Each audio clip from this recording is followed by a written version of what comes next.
जय हिंद, नमस्कार। आज आपको आपका जो पार्ट 3 है, पार्ट 3 लेके आए हैं, यानी कि भाग 3।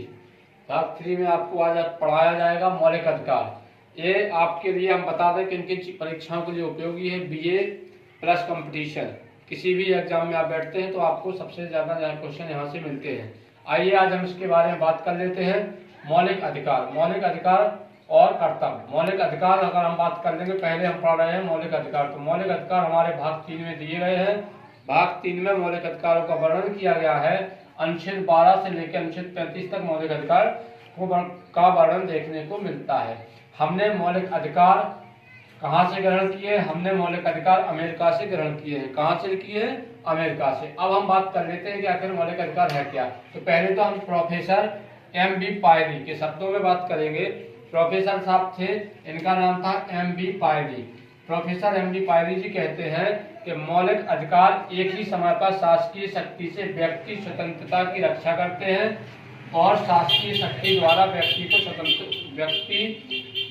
को स्वतंत्र को सीमित करते हैं, यानी व्यक्ति की स्वतंत्रता को सीमित करते हैं। ठीक है, तो ये इनके शब्द थे मौलिक अधिकार के बारे में। लेकिन हमें सबसे पहले जानना पड़ेगा कि मौलिक अधिकार है क्या, मौलिक अधिकार क्यों। तो हम बता दें आपको, मौलिक अधिकार इसलिए जरूरी है कि व्यक्ति, कोई भी व्यक्ति हो, भारत में रहने वाला कोई भी व्यक्ति है, तो व्यक्ति के पूर्ण मानसिक, भौतिक, नैतिक विकास के लिए बहुत जरूरी है। जब तक व्यक्ति का मानसिक रूप से, भौतिक रूप से और नैतिक रूप से विकास करना है तो आपके मौलिक अधिकारों का होना बहुत जरूरी है। दूसरा, इन्हें देश की मौलिक विधि अर्थात संविधान में स्थान दिया गया है। जो मौलिक अधिकार है इनको संविधान में स्थान दिया गया है। इनमें किसी भी प्रकार का संविधान संशोधन द्वारा इनमें संशोधन नहीं किया जा सकता है, ना ही इनको हटाया, मतलब निरसन तो किया, संपत्ति के अधिकार को किया गया है, बाकी किसी को नहीं किया जा सकता है। तो ये आपके लिए बहुत जरूरी है। हमने अभी आपको बता दिया है कि अगर व्यक्ति को मौलिक अधिकार न दिए जाए तो व्यक्ति का मानसिक, भौतिक और नैतिक विकास रुक जाएगा। इसलिए व्यक्ति के मानसिक, भौतिक और नैतिक विकास के लिए क्या है, मौलिक अधिकार होना बहुत जरूरी है। दूसरा इनमें संविधान संशोधन, इसको क्या है, संविधान संशोधन की प्रक्रिया द्वारा संशोधन नहीं किया जा सकता है। ठीक है, अब अगला क्वेश्चन यहाँ पे एक केस हुआ था, गोपालवानम चेन्नई राज्य।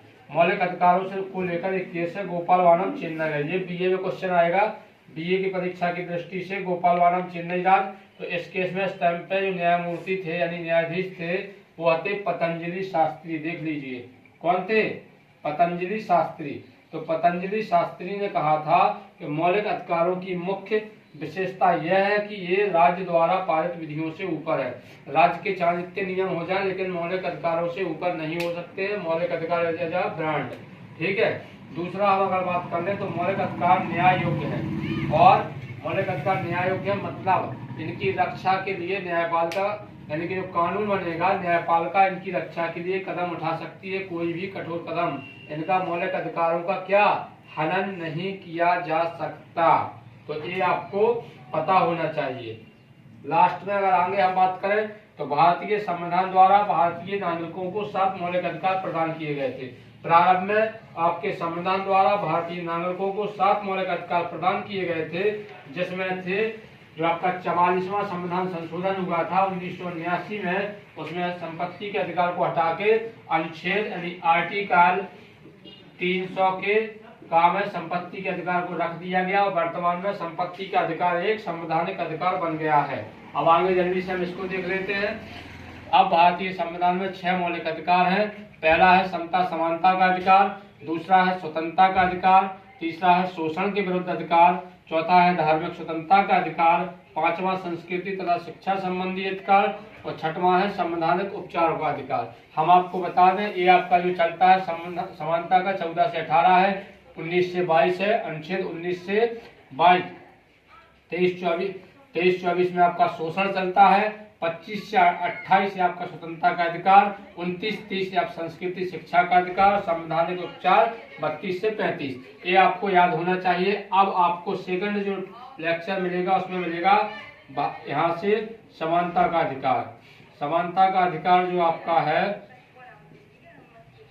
समानता के अधिकार में 14 से 18 है, अनुच्छेद 14 से 18 समानता का अधिकार है। और अनुच्छेद 14 में जो कहा गया है वो विधि के समक्ष समानता, विधि के समक्ष क्या है, समानता, मतलब कानून की नजर में पूरे व्यक्ति समान है। 15 वर्ष सुन लीजिए, 15 में धर्म, जाति, लिंग आदि के आधार पर भेदभाव नहीं किया जाएगा।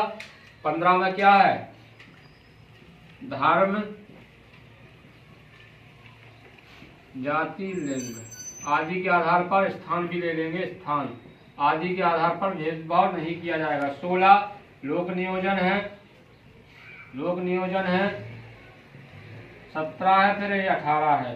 17 में है छुआछूत की मनाही या अस्पृश्यता का अंत, और 18 करता है उपाधियों का अंत। अभी इतना ही, इतना आप पढ़ लीजिए, बाकी आपको शाम तक मिल जाएगा।